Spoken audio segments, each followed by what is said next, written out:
Abiso po sa mga motorista, inanunsyo ng Metropolitan Manila Development Authority o MMDA na isasara ang mga kalsada malapit sa Quirino Grandstand kung saan inaasahang gaganapin ang National Rally for Peace ng Iglesia ni Cristo sa Lunes. Samantala, isasara na ngayong linggo ang bahagi ng Mindanao Avenue sa Quezon City na magtatagal hanggang 2028. Ang detalye sa Balitang Pambansa ni Bernard Ferrer ng PTV Manila.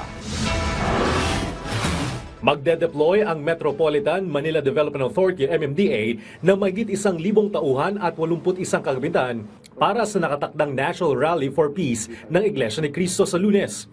Tinatayang 1 milyong individual ang dadalo sa aktibidad mula sa iba't ibang lalawigan.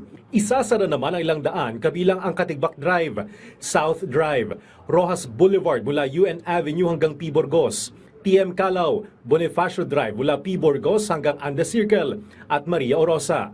Pinapayuhan ng mga motorista na dumaan sa mga alternatibong ruta tulad ng UN Avenue at Quirino Avenue. Inirekomenda rin sa mga truck na dumaan sa Quirino Avenue, Lacson, Kapulong at Road 10. Ilang kalsada magiging designated parking areas para sa naturang aktibidad. May babala naman ang MMDA. Although i-allow natin yung street parking, one lane lang po. Hindi po pwedeng sakupin yung buong karsada na wala ng ibang makakadaan.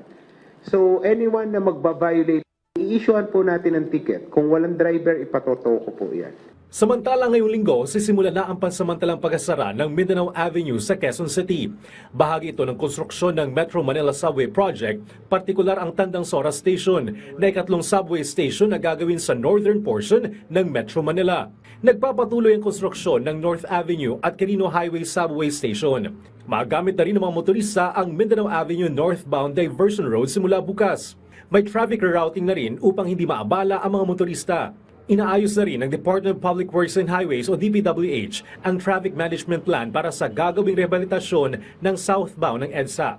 Sisimulan ang rehabilitasyon sa Marso at inaasang matatapos ngayong taon, kabilang sa gagawin ang drainage at pavement. Mula sa PTV, Bernard Ferrer para sa Balitang Pambansa.